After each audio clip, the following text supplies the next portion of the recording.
ఏమండి, ఇందాకే కదా నీళ్ళు తాగారు, మళ్ళెందుకు? దాహం వేస్తుంది. ఆపుకోండి. అసలే టిన్ 20 రూపాయలు అయిపోయింది. రోజుకో టిన్ తాగేస్తే డబ్బులు మొత్తం నీళ్ళకే పోయాలి.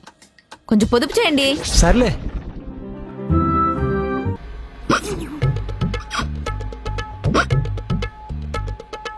ఏ ఆగు. ఏమైందండి? ఇందాక నేను దాహం ఆపుకున్నా కదా, ఇప్పుడు నువ్వు ఆపుకో. అప్పుడే సమానత్వం అవుద్ది. చచ్చిపోతానండి.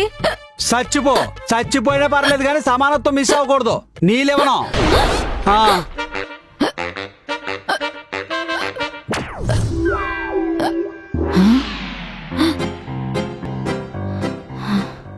ఇదంతా కళ. నిజమేంటి నా పరిస్థితి ఏంటి? అమ్మో.